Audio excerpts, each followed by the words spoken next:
Shut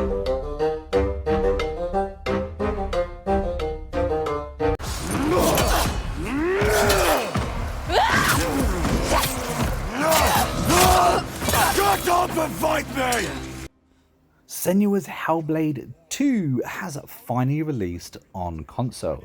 Hello and welcome to the Critically Clueless. I'm a Monk, and today, yes, we are going to be reviewing Senua's Hellblade 2. Now, this game has been published by Ninja Theory and was setting back around $49.99. This isn't necessarily a AAA rated game, but it's damn close. Now, it has been 7 years since the first game released, and I personally have been waiting for this game for a very long time. In fact, it is the biggest Xbox exclusive that has launched this year, so you know that it should be a good one. I really feel like that is important to emphasize, because if you're not willing to sit down and watch this story or experience this story for what they have to offer, then this probably isn't going to be the game for you. And it picks up from almost where the last game left off. Now, full disclosure, I never played the first game, but luckily you don't have to. When you very first load up this game, apart from the caution, because of the content that you are going to be playing through, you also get a nice little cutscene of a recap, and there it tells you everything that went on in the first game, or at least a brief understanding. Now, of course, you can skip that, so if you played it, you don't have to sit through it, which I'm sure some people are going to welcome. Now, this is seriously a beautiful game. It looks very, very nice. Every single inch of this game looks spectacular and really is something to behold. And equally, this game sounds amazing. If you want to experience this in the best way possible, I would highly recommend playing with a headset. Senua has issues, and she has a few little people talking in her head. You'll also go across running water and stuff like that, and you can hear them in different ears as you play through the game. And it's been done incredibly well. My first, say, hour or so, I was just so impressed with how well this game ran and looks. Now, this is 2024, and we all know with modern games on release day, they are normally a little bit janky, but I can tell you that I played through the entirety of this game and have not experienced any problems whatsoever. I've played on the S and on the Series X, both of them being able to play this game very, very well. Honestly, it is smooth as butter. And when it comes to the combat this game has to offer, I would say that it is lacking a little bit depth, but what it wants to do, it does well. You have a quick attack, you have a heavy attack, you have a parry system, which really your combat relies on. And you also have a dodge mechanic, but if you do dodge, then there is a little bit of an issue there. There's a slight window where you could get countered, so be prepared for that. You also have a slight ability to focus, kind of like slowing down time slightly to give yourself a little bit of a help if you need it. And that's pretty much all the combat has to offer.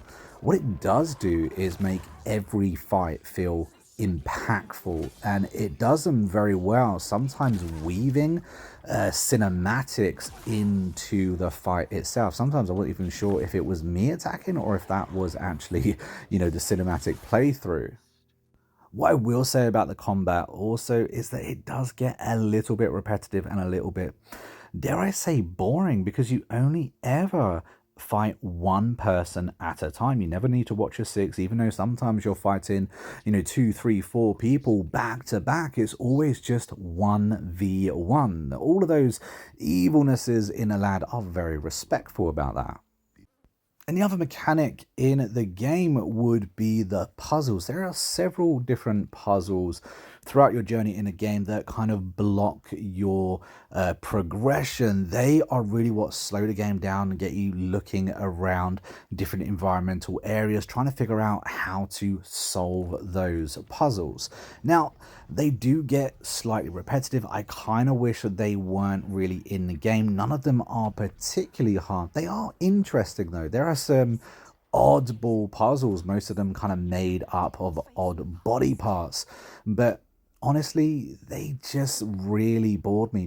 Mainly because Senua can't really break out of a stride unless the game wants you to do so. And sometimes walking around a village at 1 mile an hour can be a little bit painful.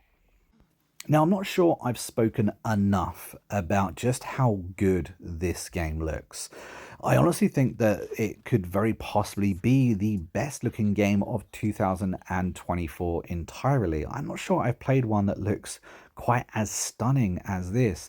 The voice acting in this game is top level, and it needed to be so because this is kind of like being a part of a 6-hour movie. But you know what? It is a fantastic watch. It's been very well done. You can see that so much detail has been put into each scene. It will help you.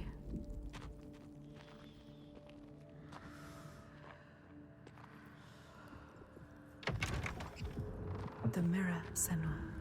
It will help you fight your memories. You have to take it. Keep it with you. My mirror. It will help you get through this. It will. Listen, the burning. Do you remember me, Senua? They are coming. Smoke. I bet you really saw it. The Northmen are coming. For me, unfortunately, though, that's where the positivities of this game ends. Now, I did just mention that this is like watching a 6-hour movie, and that's because this game is only 6 hours long. Now, I don't know about you, but I was expecting something a little bit bigger, especially as one, it costs £50, and two, we've been waiting 7 years for this game. And honestly, I kid you not, for the first 40 minutes of the game, I had my left thumbstick pushed forward and I pretty much didn't have to do anything else at all. And I fully understand that that is kind of what you expect almost from this game, from a linear story-driven game, maybe.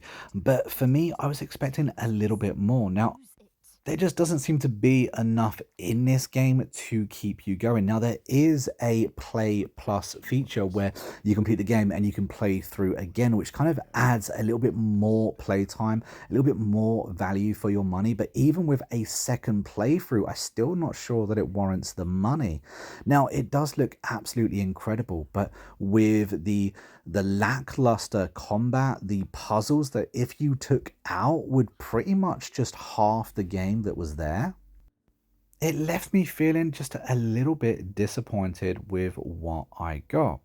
Now, that's not to say this isn't a good game, but I think considering that this is only a 6-hour game, that perhaps it needed to move at a little bit faster pace than what it presented.